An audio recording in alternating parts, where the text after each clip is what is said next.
안녕하세요, 여러분. Welcome to the final day of the second annual Bay Area Virtual Chuseok Festival. We hope you've been enjoying the programming over the last 10 days, and I've had fun testing your knowledge with the scavenger hunt. I'm so excited to be hosting the final live cooking demo, Kocktail Kanapé, especially since I get to go out to somebody else's home for the first time in 7 months. Don't worry, I am properly socially distanced and well more than 6 feet away. But stay tuned after this event because there'll be a closing event shortly after of us. So I don't want you guys to run off after we say cheers and say thank you. So for those of you who I don't know and haven't had the pleasure to meet, I'm Jordan Kong, and I'm currently an advisor to the Korean Center. I was previously the chair of the board of directors and was one of the MCs for last year's inaugural Chuseok Festival. I know many of us who were there in person wish we could have done it again, hopefully next year. So stay tuned. I am so very pleased and excited to introduce my friend and today's cooking instructor, Brett Gabby. Brett was born in Busan, Korea, and grew up in Idaho. He received his culinary degree from the International Culinary Center in New York City, graduating top of his class, so his food is right up there. He's worked under the talented restaurant chefs in Manhattan before moving to the private sector, where he has cooked for high-profile clients in New York City and the Bay Area for the past 10 years. He currently lives in Berkeley with his wife and their 2 boys. In his free time, he loves learning and cooking traditional and modern Korean cuisine. Today, Brett's going to share with us his recipes for a kimchi cocktail and an Korean-inspired canapé. I hope I'm pronouncing that properly, and you know it's got to be good if it's hard to pronounce. But I understand it's got a squash and Asian pear fritter with Perilla honey mustard. Come on, any of you who have those ingredients in your home, you're going to be a top chef as well. So you should have received the recipes through your Eventbrite or Zoom registration, but we'll also put it in the chat box down here. If you're following along, I hope you'll join us later in raising a toast to the Chuseok Festival, to culture and community. And please consider making a donation to support the festival and KCI's work in the community. As a small nonprofit, Korean Center relies heavily on the generosity of volunteers as individual donors. Any amount, large or small, really helps. You can click on the link provided in the chat box, or you can visit the festival website that will be shown at the end. All right, so now for a few Zoom housekeeping items. I can't believe we're doing this right after 7 months. We're all Zoom experts, but just as a nice reminder, we're using Zoom's webinar mode, which means unfortunately, we're not going to be able to see your video or hear your audio. And so we've had to turn that off. However, you do have the option, and we'd love to engage with you using the chat box and the Q&A box at the bottom of your screen. So we'll be reviewing and monitor the shared questions with Brett as we go along. So please feel free. We've got Spring and Unju here who have been tirelessly working for the past 10 weeks on all of these. So, give them a hello and feel free to chat with them as well. So, please tell us in Zoom where you're coming from, leave comments in the chat box. And please remember to use only the Q&A box for any questions. So with all the administrative stuff done, thanks again for joining us. And let me turn it over to Brett. Thanks so much, Jordan. Happy Chuseok, everyone. Thanks for joining us and being here on this beautiful day here in California. We're going to start with the kimchi cocktail. So this is a recipe that I was flipping through one of my cookbooks I've had for a couple years, and I had noticed it. And this past summer in June, I flipped through and I noticed it, and it sounded really interesting. So I made it, and it was really delicious. So if you're following along, I hope you're going to like it too. We're going to start with making a kimchi simple syrup. So we're going to take some kimchi. Brett, to me, a kimchi cocktail was just a little bowl of kimchi and some chopsticks. So you're really going to do something more with this, huh? Yeah, I mean, kimchi has been an extremely popular item in the past few years. So, you see it in cocktails, you see it on menus, not just Korean menus. So it's a very popular item.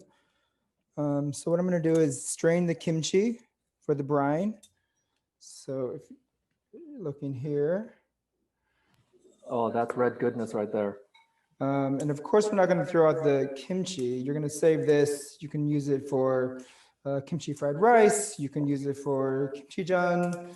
soup stews. So there's plenty of So ways curious, to save. Brett. When do you throw away kimchi? Oh, How bad does it have to get for you to throw away kimchi? no, that's when it gets bad and funky. That's when you're using it That's for. the best, Yeah. right? What was amazing was I was listening to this podcast over the weekend called Front Yard Politics, and she interviews farmers. And one of the interviewees was saying that people even use kimchi to put in their gardens to help the soil. So there's absolutely no excuse for you to ever throw away any kind of kimchi. So we're going to measure out about a quarter of a cup. So we'll need a little bit more. And Mira has asked, is this going to be spicy? So a simple syrup is traditionally just equal parts water and sugar. And so we're going to substitute the water for the kimchi, and it actually becomes pretty sweet. And then when we pair it with the citrus that we're going to use, it doesn't really, there's a small amount of spice, but not a lot. So it's not going to be like a Bloody Mary or a Michelada. No, I think it's going to be more refreshing because we're using various kinds of citrus. Okay, so we have about a quarter cup here. So we're going to take that and mix it with 2 tablespoons of sugar.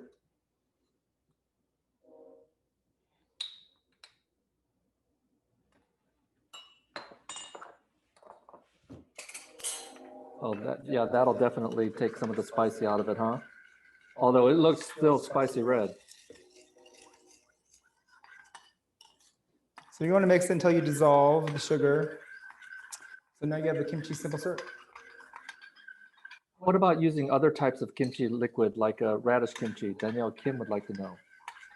I think that's actually a great idea, using white kimchi or different, kimchi from radishes.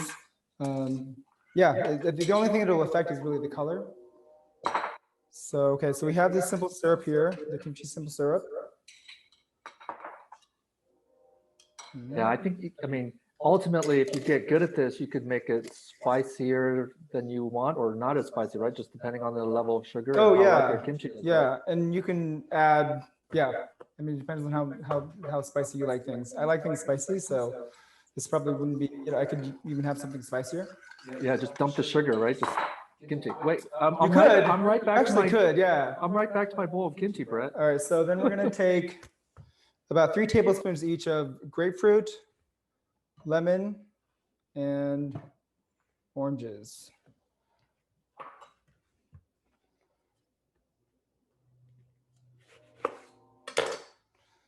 So looking about 3 tablespoons of each, and you want to sort of come up with about a half a cup of the citrus.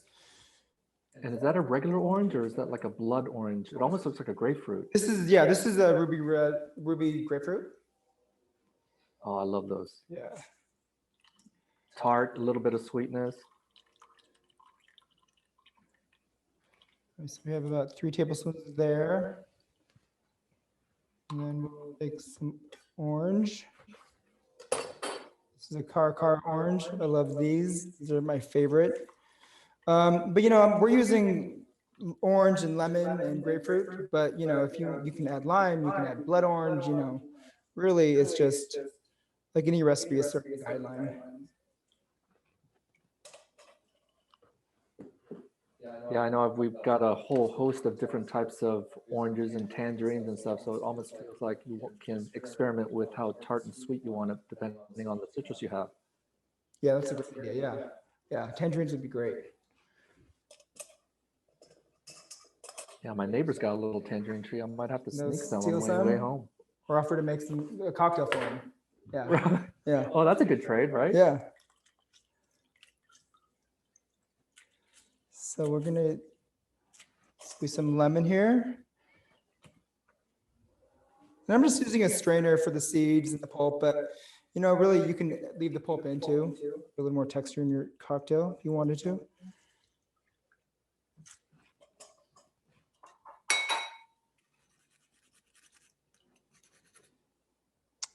All right.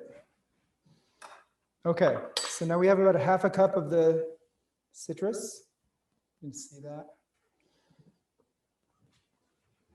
I was gonna say I could drink that just by itself as well. That would be really good. Fresh citrus is the best.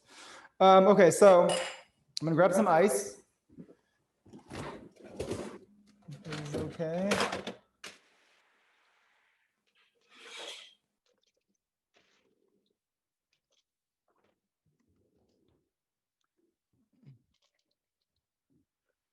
Okay. So we'll add in the simple syrup. And if you don't have a shaker, that's totally fine. You know, you can put it in a glass with some ice and just mix it up really well.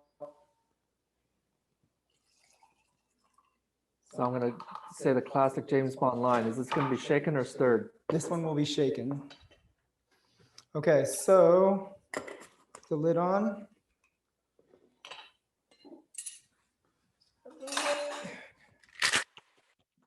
Give it a nice shake.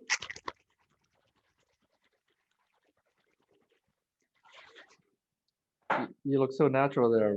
You should have a bar gel.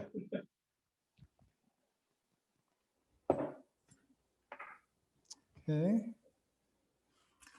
And what kind of special glass is that? This is just a little cocktail glass, yeah. And then, I mean, you can use any glass you have too, obviously. So it's a beautiful color. You can see that. Oh. And then I'm gonna top it off with some club soda, but you can use sparkling water, tonic if you have. And then, That gives it kind of a little crisp bubbly, or yeah, it gives it a little. lightens it up. Mhm. Yeah, again, my regular kimchi juice cocktail is probably pretty thick and heavy. So yeah, putting in a little bubbly probably helps. The strainer is key though, I think. Let's see. Okay, so I've dehydrated some blood orange just for a garnish. So you can just sort of put it on top. Oh, that's okay. Like that. And then I saw these finger limes. And I wanted to pick some up for the garnish. Like these are Australian finger limes, and they're Where citrus. did you pick those up? I got them off of a delivery service. Okay. But I was going to say, maybe you could get those at Berkeley Bowl, but you're not going to find those at a regular grocery store. I've seen them at Berkeley Bowl actually, and I've seen them at Monterey Market too. So, but not, you know, they're sort of hit and miss. So you Got just. it. Yeah, you know, Mira asked about the club soda and how it tastes, because it doesn't really have an extra, well, except if you get like a flavored club soda, but typically, what does a club soda add to the flavor of the drink? Yeah, club sodas, you know, if you're getting a cocktail, usually, you know, they'll top drinks off with club soda for that. And club soda is really the main difference between a club soda and like a sparkling water is there's a little more salt in the club soda. So it adds a little more flavor. There's my little sweetness, right?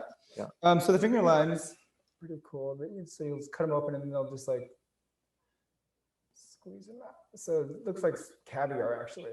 Oh, interesting. But they're really, it's really beautiful. It makes a beautiful garnish. And they really have this like nice pop in your mouth. So you can sort of.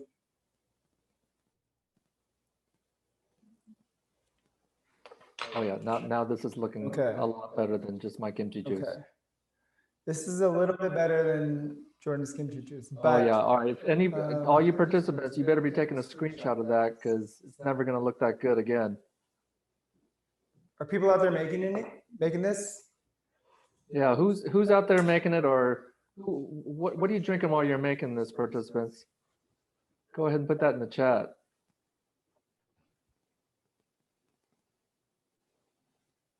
All right, Daniel said, did I miss something? Where's the booze? Oh my gosh. Daniel, thank you so much. Oh my gosh, that's so embarrassing. I think this is the important part. There's someone who's got his priorities. Good job, Daniel. Daniel. Okay. Oh my gosh. A little embarrassing, people. Okay. So we can tell Brett that you're not a heavy drinker, so that's okay. As long as you miss oh the my booze gosh. versus Oh you my only did the gosh. booze and no Oh, kimchi. mercy. Okay, so we'll start again. You've added the kimchi simple syrup and the citrus to your shaker, and you're going to want to add about 3 tablespoons or 1.5 ounces of liquor. I'm using vodka. I made this with soju before, and it's delicious too. Okay, so okay, here we go again.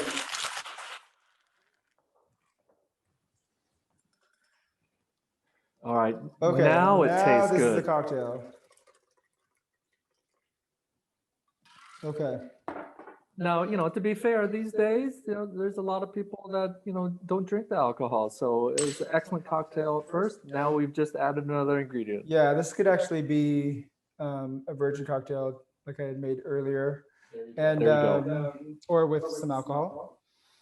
And so, yeah. Cheers. Cheers.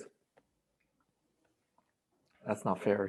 Oh, it's really good. It's really refreshing. The citrus, the kimchi is really, it hits sort of at the end. It's really refreshing. I hope people have made this.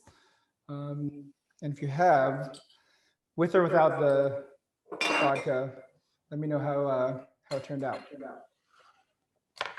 Okay. Yeah, I gotta imagine a lot of people are still just stuck on the Tito's vodka. That's good enough. Why mess it up with kimchi? Or the other way around, but I think the two definitely pair together well. Okay. All right. So now we're going to move on to the canapé. And for the canapé, I wanted to pair something with the cocktail. As Oh, a hey, little Brett, bite. can I interrupt you? Oh, yeah, of course. Eric made a mention around, he rimmed his glass with gochugaru. Now that's bold. That is a great idea. If you like it spicier, do that. But also, I think that would make a beautiful, beautiful presentation. Nice, Eric. Nice. I like that. Okay, so we're going to make this kabocha squash and Asian pear canapé. We're going to grate some ginger in there. And we're going to make a Perilla honey mustard sauce to go along with it. So I did pronounce it correctly earlier, canapé? The canapé, yeah. Okay. What's the derivation from that word? Where does it come from? Canapé is a French term. It's, canapé is for like hors d'oeuvres or little, bite-sized snacks. Okay. Usually before a menu, before a dinner party or something like that. Yeah. So like a horse duver. Yes, like a horse duver. Yes, I know it's pronounced hors d'oeuvre. Just having fun. Okay. So I'm using a kabocha squash. I love these squashes. You could use butternut squash or another pumpkin. And they're in season now, so even more appropriate, right? Yeah, these are in season now, as are Asian pears.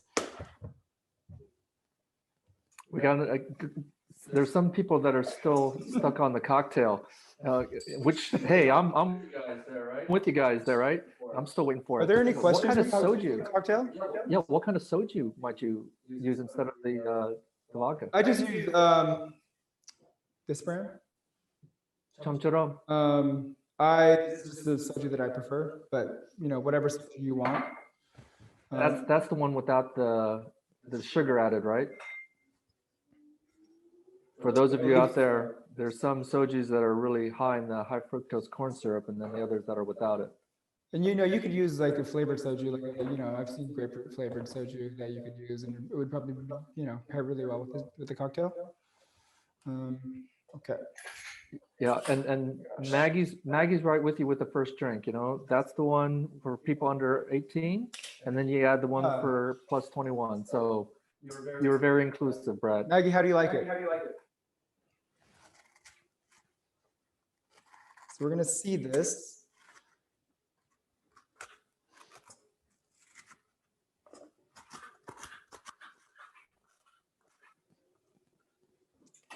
We're gonna peel it.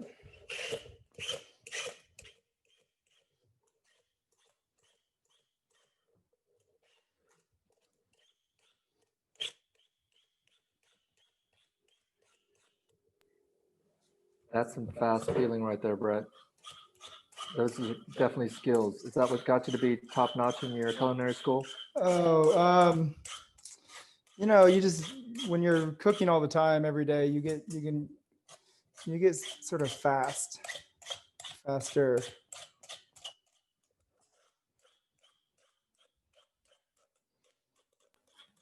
Yeah, there's still a little chat about the cocktail around, flavored grapefruit soju or flavored vodka. Yeah, you could definitely experiment and not have to add the fresh citrus, although the fresh citrus probably is more fun and a little bit more fresh.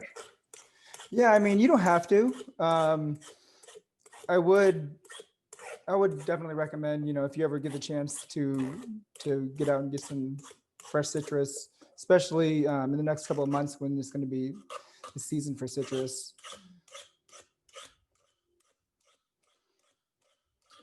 The reason why I'm making this kabocha squash and Asian pear fritter is because they're both in season. So, you know, when you're cooking and looking for ideas of how to pair foods or certain ingredients, you know, a good rule of thumb is always just to use what's in season and pair what's in season.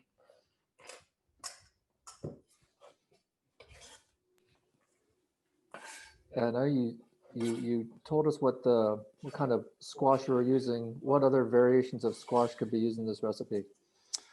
You could use butternut squash, red curry squash. You could use sweet potato. That'd be really good, I think, too.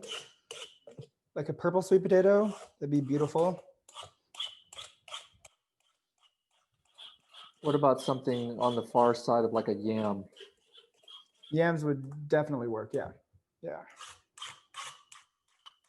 Yeah, I love going to the Korean store and buying the bag of small yams, eating those up, and you just have them kind of laying around the house. They're good for a main meal, a snack, breakfast, or whatnot.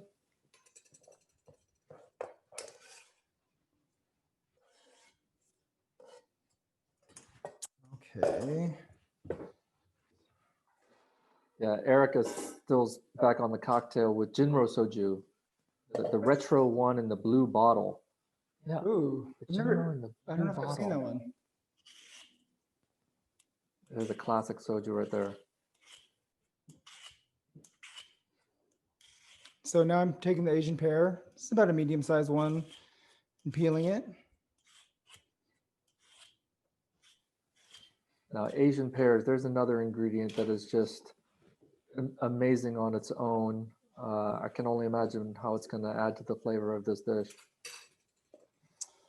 Okay, so let's see. And our ginger. We'll take about a 2-inch piece of ginger and we'll peel that down too.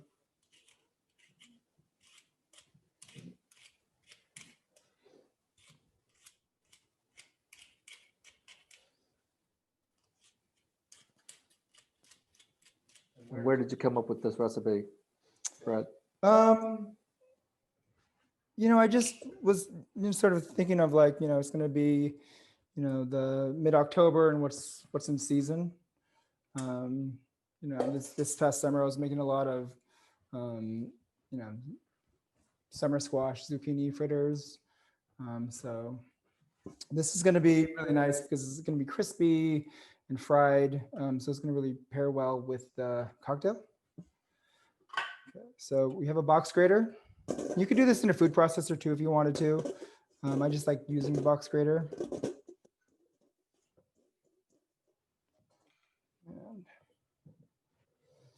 And cut this in half, make it a little more manageable.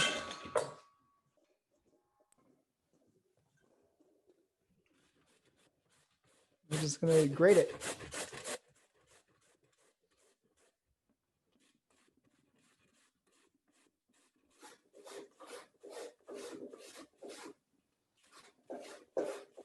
Brett, what kind of influenced your cooking style over the years? You know, I really, you know, my background, school, and the restaurants that I cooked in were all French technique. But you know, I really enjoy cooking sort of whatever I'm craving, and usually that's not French. As a private chef, you really need to learn sort of know how to cook many different cuisines. But at home, I've been cooking a lot of Korean food, traditional Korean food. That's what I've been really loving and gravitating towards lately. Do your clients have specific tastes, or do they try to match up with what you have? Oh no, I think clients have their likes and dislikes, and then just as cooking for them, you just really want to cater to their sort of likes and preferences. Got it. Can you remind us what the name of that green squash was that you started with? Oh, this is there's another one here. It's the kabocha.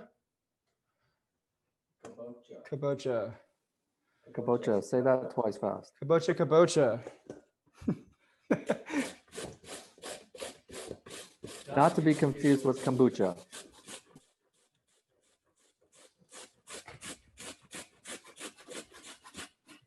Boy, Brett, still a lot of interest in the cocktail recipe. More asked to share it. I think we've also got it as part of the festival invite email too. So check your email, and we'll also post it in the chat.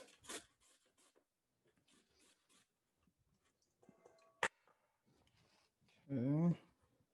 Cleaning my mess a little bit. Okay, so that was a bigger squash. So I've used about a quarter of it. I grade like that. Oh. Okay.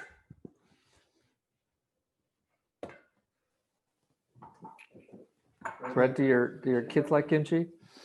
No, my boys don't like kimchi. Although they like dumplings, but they don't like eating it just straight. But I'm working on them. Okay, so now we're going to grate the Asian pear right into the same bowl with the kabocha squash. And you're going to grate just down to the core. Just sort of turn it over. Yeah, don't worry, Brett. Your kids will start taking a liking to it. I don't think my kids started liking kimchi till they got a little bit older.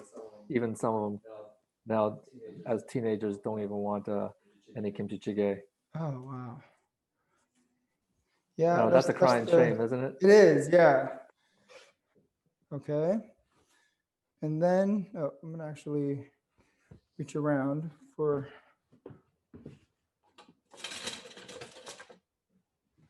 A microplane. Microplane the ginger. Is that what they yes, call yeah. that? So microplane, usually you're using it to grate, to zest on like Parmesan to finish off like a pasta dish or citrus zest. But I use this a lot for garlic and ginger as well. You just want to be able to make sure that you wash it really well. Yeah, I think in my house we call it that zester thing. It is a zester thing, yeah. Okay, so see. So we're gonna grate that into the bowl too.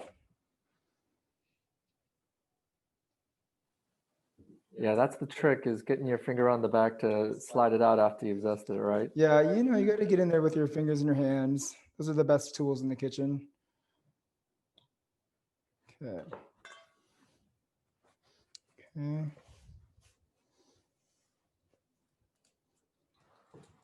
Okay. So we have this now. And so the only ingredient that we're going to add now is mung bean flour. So I just took some of the peeled mung beans, and I just put them in my blender and I blitzed it to make a flour. You whatted it? I just blitzed it, put it in the blender. And so now you have the flour. Okay. Oh, blitzed it. Yeah, blitzed it, blended it. Sorry. And then you're gonna add about. I didn't know that was a setting on the blender. Blitz. Yeah. We're gonna add about half a cup of flour here.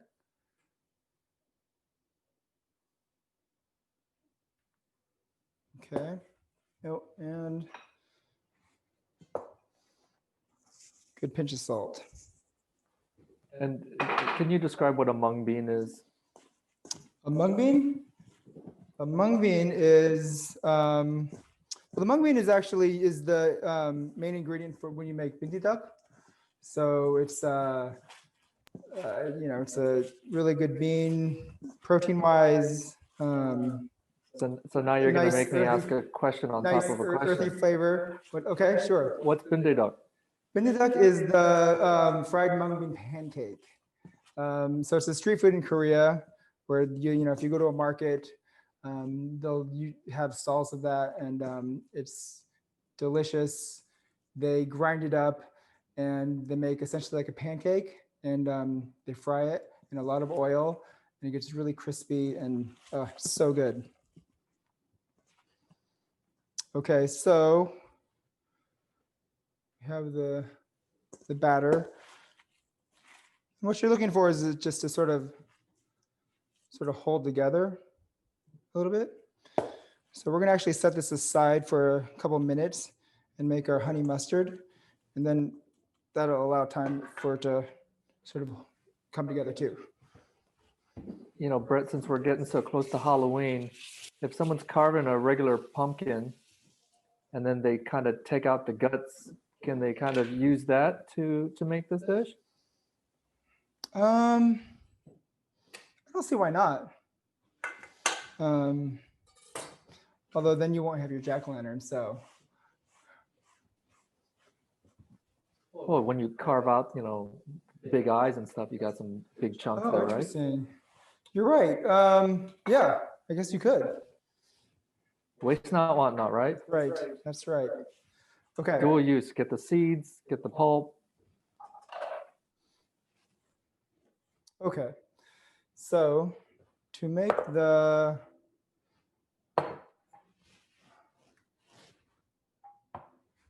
Perilla honey mustard is, I've taken some Perilla and I've dried it.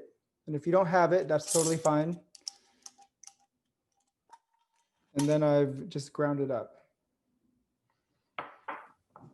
And yeah, Perilla leaves, those are very unique, right? I know maybe not everybody joining today knows what a Perilla leaf is. Yeah, so Perilla is it's actually a family of herbs. Shiso is part of the family, and this is Kanip. This is Korean Perilla called Kanip. So what I did was I just dried some in my dehydrator, and then I ground it up so it's like a little fine sort of dust. I know some Koreans who live in San Francisco, and they actually say that Perilla leaves grow really well in San Francisco climate. Yeah, I have a small garden bed out back, and it's doing really well. Yeah, it's doing really well, and it's a pretty hardy plant too. So, I think if you can get your hands on some seeds or some starts, I think it's a great, pretty easy plant to give it some care, water it. It'll come up really nicely. Okay, so we want about 3 parts mustard to 1 part honey. So I just have some Dijon, and you could use yellow mustard too. So here's about 3 tablespoons. I never liked mustard when I was young, but at some stage in my life, I really started enjoying mustard. So Is that right? mustard pretzels, even if I'm making a sandwich and I finish putting the mustard on, I'll lick the knife. Yeah, mustard. Love mustard. I love mustard. Then I'm going to take about a tablespoon of honey. We're getting challenged by a potential ajumma. Mira's mom never heard of a kimchi cocktail. So yeah, we're not claiming this was a famous century-old recipe handed down from the Joseon dynasty, right, Brett? No, I think. But what I love about Korean cuisine is that the old traditional dishes that are amazing and just so soulful, but also, Korean cuisine is it changes all the time. I was in Korea this past December before shelter in place, and I was in the Tongin market, and this is actually the inspiration for the honey mustard. I was at a vendor, and she was making these spinach dyed crepes and these beet dyed crepes, and she would add like mushroom and cucumber and carrot in it, but also honey mustard.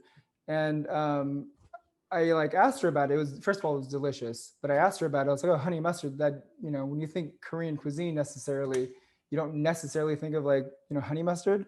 But she was saying that it's been a popular condiment in Korea the past couple of years. So what I love about Korean cuisine is like, they're not really afraid of like, you know, taking risks or challenges. You'll walk down the street and you'll see a pizza place and they'll have like these, coming from America, these like crazy toppings with like shrimp and like chilies. And so it's great. Okay, so you have the honey and the mustard.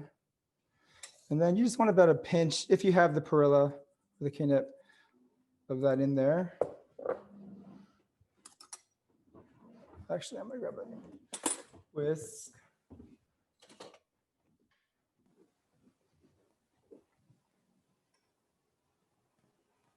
There we go. Did you try any of these Korean recipes when you were in Idaho? No, I didn't. There aren't a lot of Korean restaurants in Idaho, or at least where I grew up.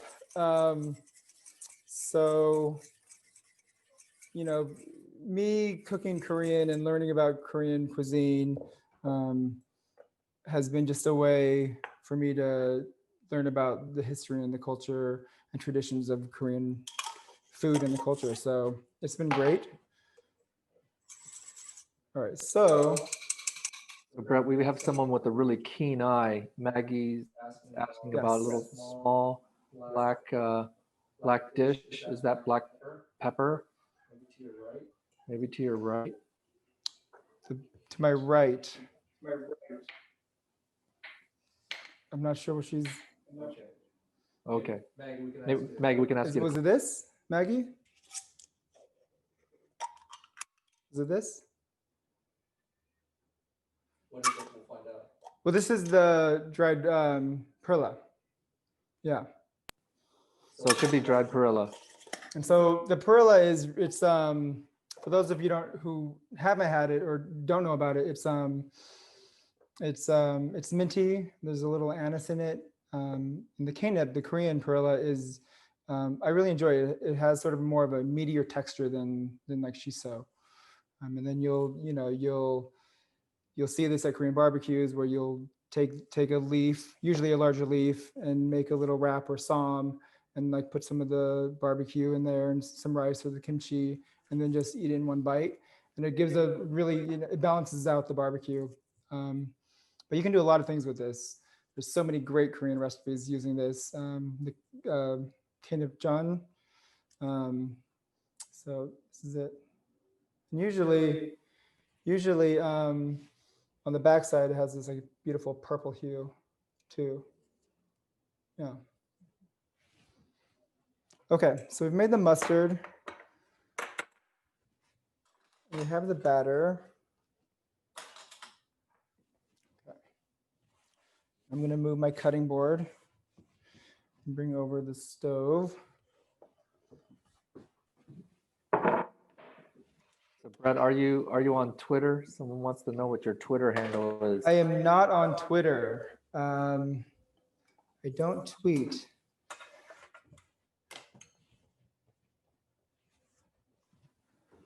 Yeah, Brett's an elite private chef. You know, we normal individuals don't get access to this, right? No, You got to be special only through the Korean Center Chuseok Festival. So you got to stay tuned here. I really wish I could be doing this in person and just having everybody here in live audience and just everybody was here to try everything. Maybe next year, hopefully next year. Okay, so sorry to interrupt, Brett. Maybe as an alternative, you can tag the Korean Center. SF Chuseok. Yeah, SF Chuseok 2020. Yeah. On Instagram. Yep, and remember that for later, because part of the live Facebook event, we're going to have a little raffle. So SF Chuseok 2020. Okay, so.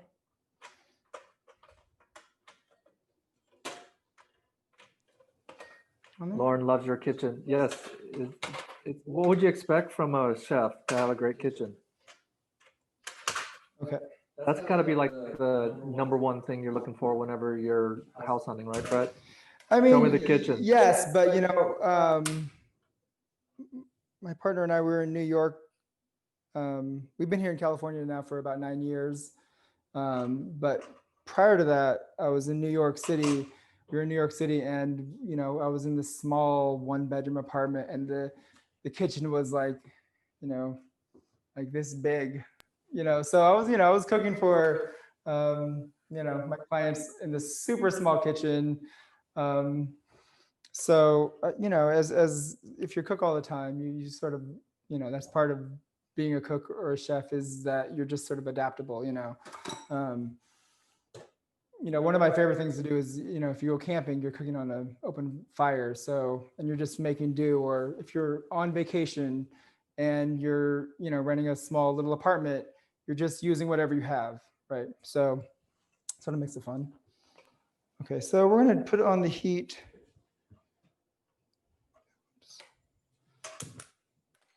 Or maybe about medium.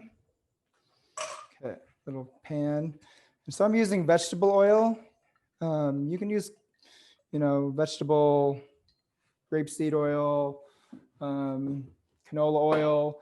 Really, you just want an oil that, can withstand a little heat. So the smoking point, the burning point is higher. It's funny, during COVID, I've learned more about smoking point tolerant oils than anything else. Is that right? That's what everybody talks about. Yeah, I'm not sure what it is. I guess Really? I've never learned that before. Okay, so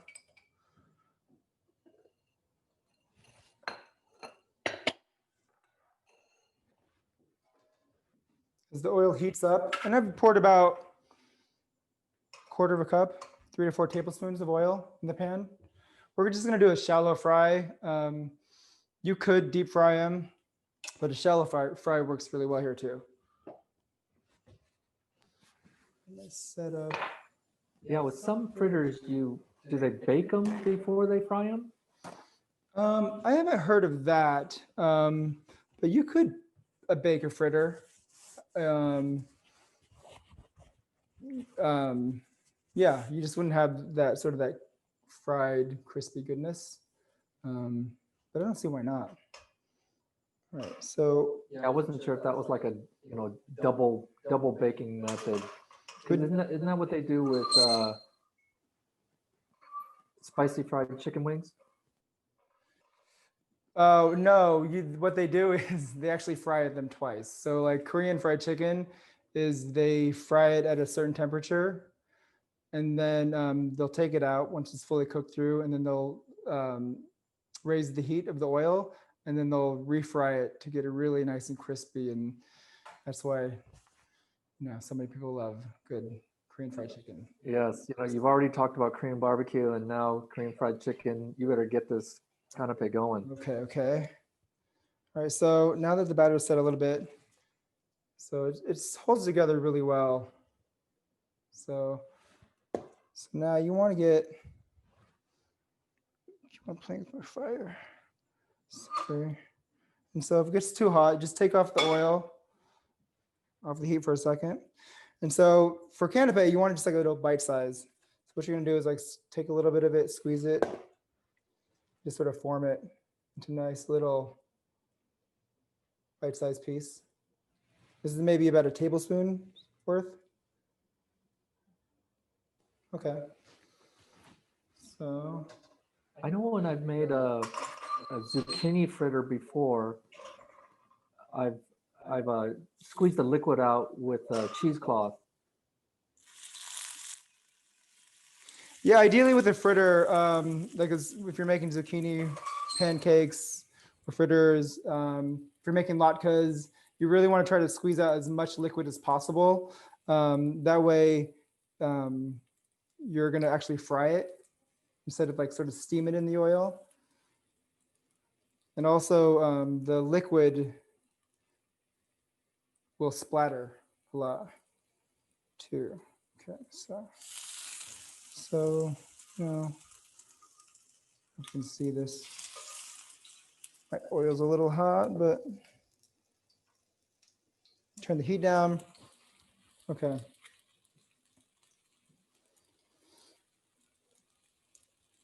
And so that, this, because it's a pumpkin too, it looks like fall.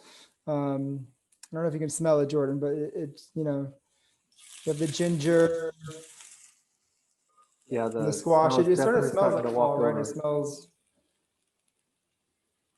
Yeah, I can start smelling it coming over here. Although we've got the windows open for a nice breeze here.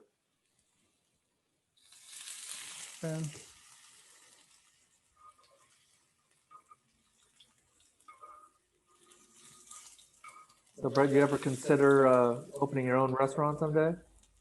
I'm a career changer. So I was working in youth nonprofit for a number of years after college, and I wanted to pursue something else. So I really loved cooking for family and friends. That was a real passion of mine. So my partner Talia encouraged me to, think about culinary school. And I shadowed a great private chef in New York City. And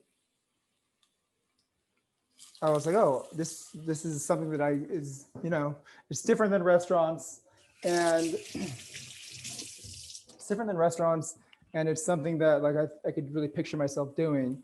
So I went to culinary school really as my goal to become a private chef. That being said, you really need to work in restaurants if you want to really hone your skills and get really sort of good to do it on a professional level, I think. All right, so we've been frying these for maybe a minute or two on each side. You're frying until they're golden brown.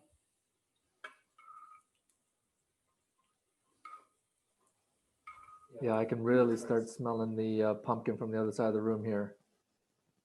Yeah, I can imagine you've got to have that experience working in a restaurant, but then once you start working as a private chef, you're not necessarily a short order cook where the family members are ordering crepes and eggs however they want it, right? Yeah, I mean, I think with private work is the one thing is that every job, every client is different. So you could be. I've been extremely fortunate in my time being a private chef. All the people I've cooked for have been really down to earth, really nice, really amazing people. So it's really been a pleasure cooking for them.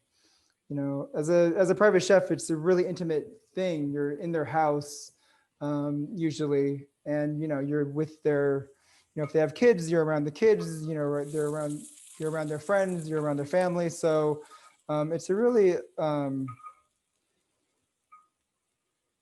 unique experience. Okay, so What was the stove temperature you had on there? Was it a medium or kind of high? yeah, this is about medium now. I had to play with it a little bit. It was too hot at the beginning, and so. And you can make these bigger. For this sake, we're just gonna make them sort of bite size.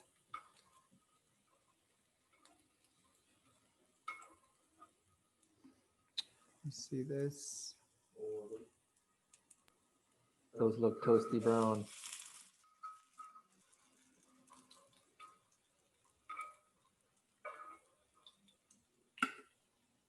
Have you ever gotten any requests, private requests for food of stuff that you just, it was so challenging, you just opted for something else, or try to convince them to order something else? No, I guess if there is one area that I'm like not super comfortable with is desserts or baking. So if there's like a fancy cake or something like that, I definitely need to try it out once or twice before I actually make it.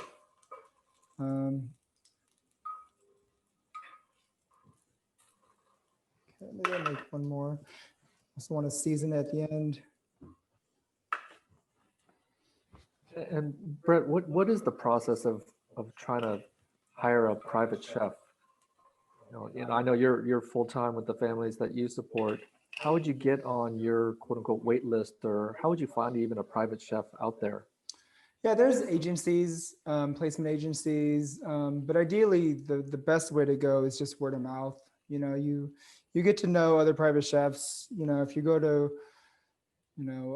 before COVID happened, I was always at Berkeley Bowl or Monterey Market almost like every day, and you start to see the same people every day, and you just you spark up conversation, and then you realize that you guys are both cooking for a family or for an individual, and you see those people every day, and like you become friends.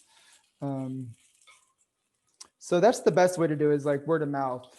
If you can build up a network, that's ideally the best. But there are placement agencies. That's how I got my first job in New York, was through a placement agency. So we'll do one last one. Brett, we got a question. If you don't use all the mixture, how long can you keep that in the fridge?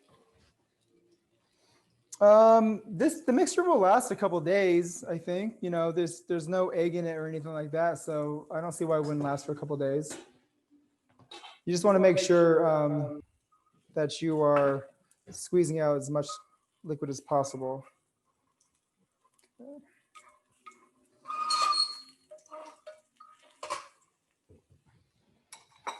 That's right. I noticed there wasn't any egg kind of traditionally use it to bind it. How is it? Yeah. What's I guess the squash has enough starch to hold it all together. Yeah, and like the mung bean flour Right, helps the sort mung of bean flour. holds it together too. Yeah. All right.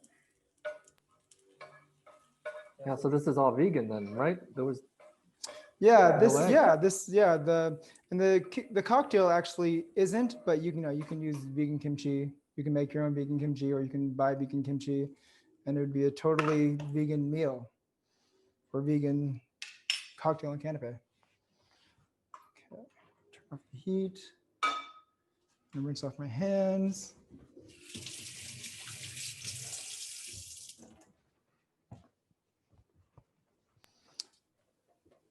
The stove.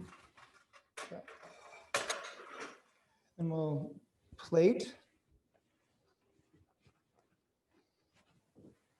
So when you're cooking for these families, are you also how much focus is on plating and eye visibility, eye appealing versus you just cook the food and put it on their plates?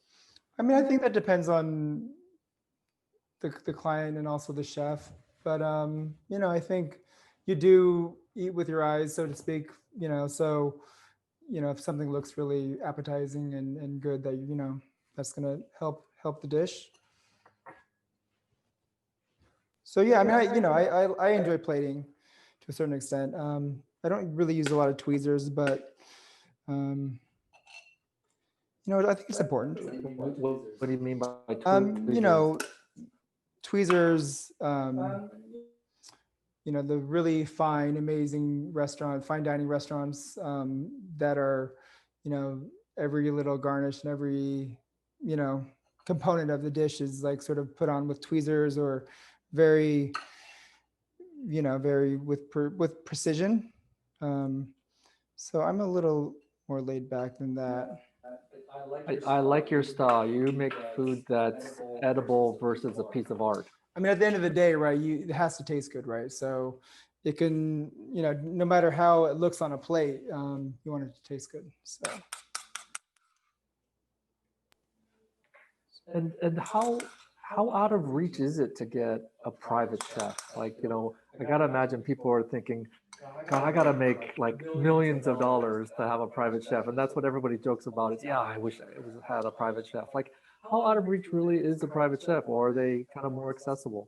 I think it depends on sort of your budget and what you're looking for. You could have just meals dropped off once or twice a week in your home, or you could have somebody there every night. You could have somebody there doing, lunch and dinner or just lunches. So it really depends. It really just, there's a lot of jobs out there. So it really runs sort of the gamut of it. I have to imagine during this COVID period where many of us are not going out to restaurants, so we're not paying kind of for the extra markup for that, it's got to be more accessible these days to potentially have someone maybe help come cook for you. Yeah, I've sort of texted with a few of the private chefs that I know, and it's busier, so there's definitely work out there. Okay, so I've got another question. What are the small pepper-like things next to the alcohol? Oh, these. Oh, so this was the finger lime. Yeah. Okay, so now we have the kabocha squash and Asian pear canapé with Perilla honey mustard. Looks delicious and they smell great. So I think that's it. Thanks so much for joining me. Thanks for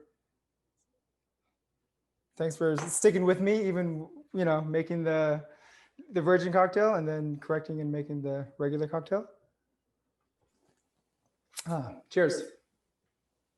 Yeah, cheers to you, Brett. Thanks so much for joining us. And I want to thank you for welcoming us into your kitchen.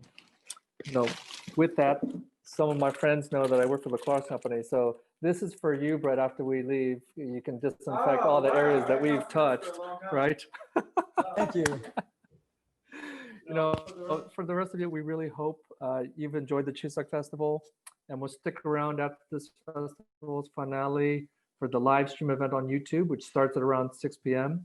And again, there's going to be a raffle prize if you watch the finale and post a selfie on Instagram, hashtag SFChuseok2020. That's CHUSEOK, and then we'll put it in the chat.